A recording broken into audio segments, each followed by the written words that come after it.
Patrick Cole, that was fascinating.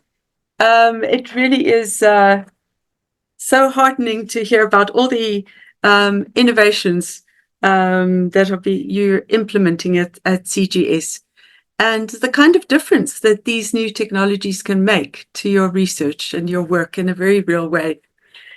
Would you say that it means that you need less researchers at the council? I can put you on the spot there. No, because the research take me, for example, my background is geophysics and I can do a lot of Python programming, but there's no way that I know what a ground mapping geologist's needs would be or a hydrogeologist would need to be or whatever. So each of the different scientists, whether they can program or not, if we're talking the software development route, has their niche and their place, and they have knowledge that is invaluable. So I would say for an organization like us, I would say that you need the researchers that you have, the complement that you have, because they drive the innovation, even if they can't make the product themselves. And then you need, people with the necessary skills to maybe enable or carry on with the innovation in partnership. Thank you. Thank you very much. I thought so. Any questions specifically for you? Are there any audience members that would like to ask a question? There is a hand up. I don't know if it's an old hand, though. Tsepo Lebeku, would you like to talk? Sorry, it was an old hand. Oh, okay. Thank you, Tsepo. Anyone else? Ronald Rachwasha, apologies, Ronald, asks, are there no innovation opportunities at CGS? And I'm not quite sure what you mean by that. Would you mean like commercialization of processes or products? Well, let me ask Dr. Cole, are there any, is there that kind of innovation also that you're doing? There are one or two instances where the organization might be looking to commercialize something, but for the most part, a lot of what we do is actually in support of our mandate, and it wouldn't be necessarily commercialization, but so products like Pygmy, they are still available to the product to be able to use because they're open source and would enable other smaller organizations or universities to be able to leverage that and make use of that. So yeah, I think that our top management is always looking for opportunities, bearing in mind what we do. We're all about mapping geology, so it's always a bit of a challenge. And then you always, in any event, have the danger of competing with people in the workplace, which is never a very popular thing. So I think that at the moment we tend to focus on our mandate, and if opportunities arise, we deal with them as they come. Okay, thank you. Let's see. Ronald Rachwasha also has some other questions to other speakers. He asked, as a startup, how do we get hold of DSI for assistance? That is a question for Brigitte. It would be mainly through the agencies like the Technology Innovation Agency, or then one of the partners like the SASME Fund or the PIC specifically, or one of the other smaller funders that we have put in funds towards. But there's also, other assistance that you can obtain through the Innovation Bridge portal that we have. Thanks. Okay, let me just recap that. Innovation Bridge portal, you can Google that and find out there. And the TIA, Technology Innovation Agency, or yes. Could he approach the TIA through the Innovation Bridge portal? TIA has certain calls open now, so that would be the best to apply to those calls at the moment. Yeah. Oh, okay. All right. So that is the way to go, Ronald. TIA, Technology Innovation Agency, and then also have a look at the Innovation Bridge. I'm sorry, Brigitte, I missed the others you mentioned. I think there were two others. And then if it's later stage funding, it would be, like for the Innovation Fund, would be through the partners that we have, SASME Fund, the PIC, as well as TIA. And then some of the smaller players would be 24/7 and ANZA Capital. Okay. I think I'm going to leave it there. If you could post something in the chat, that might be useful, Brigitte. Thank you very much for that. And then, would Sansa look into space mining? That's a question for Sansa. Would Sansa look into space mining? So, if I may come in, we are not looking into space mining currently. What we're looking into is actually satellite development. So putting satellites in space for it being Earth observation. So, because currently we are acquiring imagery from other entities, and we'd like to develop we'd like to put our own assets in space for our own technological advancement, as well as other applications that we need. So, Earth observation is one of them, and also maybe a research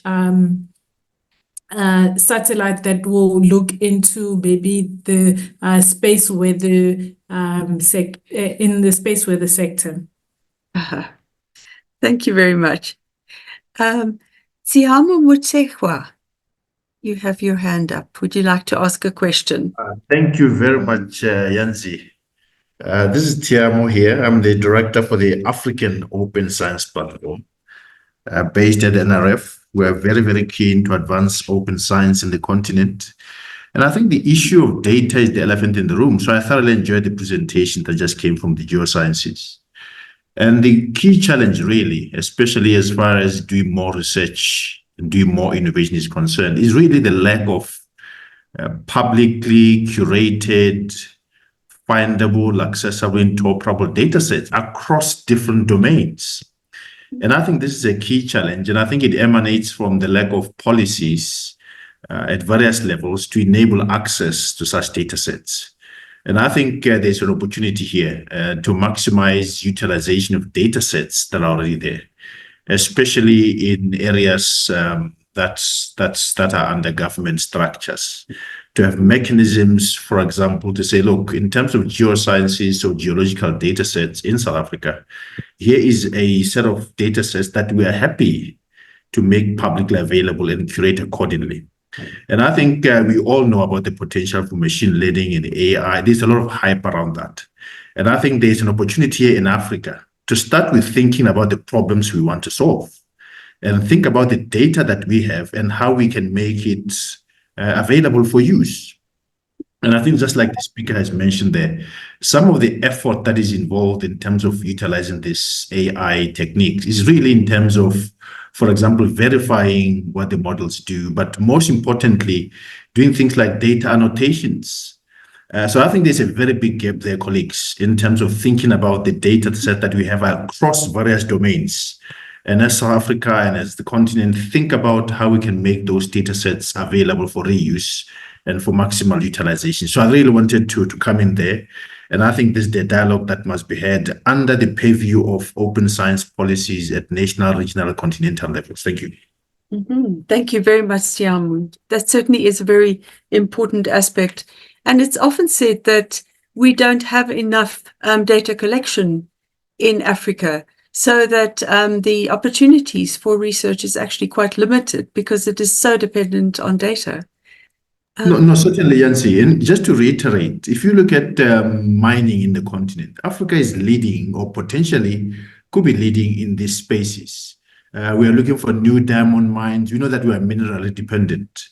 The availability of data to those that can maybe do more prospecting or re-looking at the data sets that you have to efficiently discover new mines and things like this is something that we can consider as a low-hanging fruit. I think a lot of geological services in many African countries are really not capacitated to deal with these types of challenges in this type of time.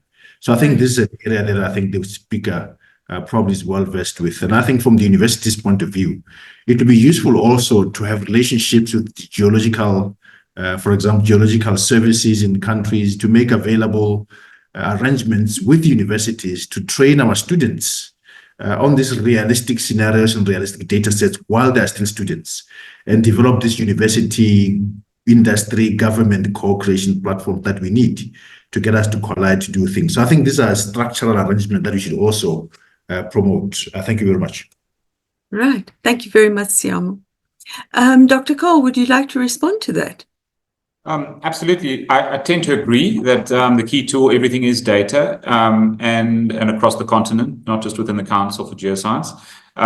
At the Council, historically, when I first started at the Council, I think that I don't know if it was just us as an organization, but there was this sort of philosophy of keeping the data close to ourselves. And because it was all going to be utilized first by us and nothing, nobody else really could get at it unless they bought it.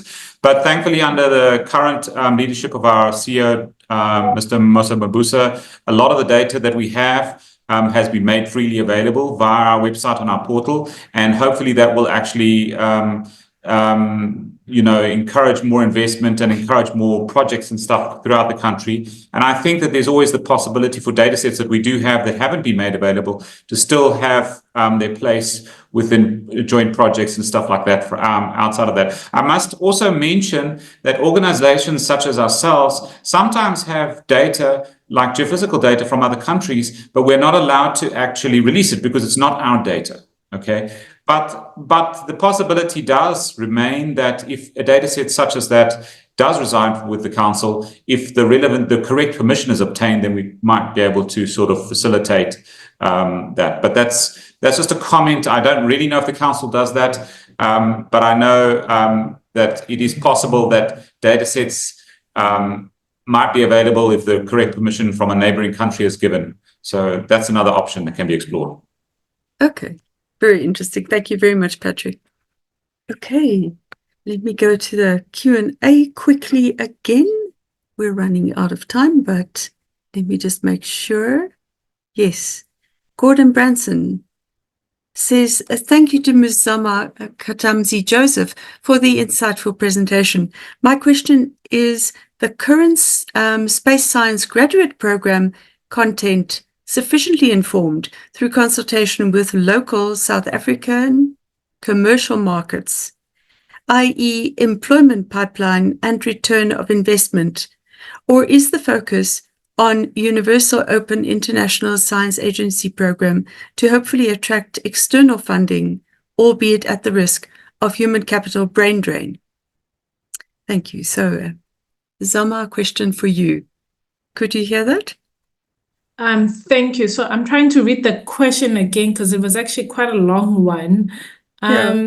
So, but what you can correct me if I'm wrong, but I think the question talks to whether the space science program fits in with has a return on investment in government, that there are open that a graduate can go in to the work environment within South Africa. Is that correct? Do I have the gist of the question right? I think so. Gordon? Okay. So the country is trying to grow, or the space policy is that we want to grow into a knowledge economy, and we want to increase our footprints within the space economy, but we don't have the skills to do that. So we need to train people. However, while the policy is to increase, there is no funding to implement that increase, and that's the real problem. So the policy is that we want to increase the skills within the space economy, but we're not putting enough money so that once we do increase this people with the skills, we actually absorb them within our economy. Right. Yes. Thank you very much, Sama. Dr. Marinda Smits asks, which other field industries do you collaborate with? For example, agriculture and medical. I am not sure who that question is aimed at, but I think it is to Dr. Cole. Which other fields or industries do you collaborate with? For example, agriculture and medical. I don't know that we do too much medical geology. I know that it is a field in itself, but I'm not sure about that. It's possible that there are individuals at the council that have linked up with that. I know one of our executives, or previous executives, was doing a PhD in medical geology, so that's something quite new. So in that sense, I'm not sure about that. We sometimes link up through, say, through various projects with, obviously, the Department of Mineral and Energy, and I think that we have some projects that might link up with the Department of Water Affairs as well. And ARC, I'm not sure, although there is the possibility for overlap there because of the fact that we're both dealing with soils and things like that, although theirs is focused towards the farming industry and ours is not. One of the definite possibilities for projects there involves the mine waste. So you have acid mine drainage coming from the mines, and it affects the environment. And then often in the environment, you have farms nearby. And then of course, you have to find out where did it come from. Did it come from the local sewage or not, or is it from the mines, or where is it from, or what can be done in the area. So I think there's a possibility for it. I know that we definitely have an agreement with Water Affairs. And I think that we are always open to possibilities elsewhere, but I'm not sure of each individual at the council. Mm-hmm. Thank you very much, Patrick. I think we must now have the scheduled break on the program. Let's just have a 5-minute break, seeing as we are a bit over time. So we will be back at 12:38. Do stay online. Don't go away. You can have grab that cup of tea or coffee, and we will see you back in 5 minutes.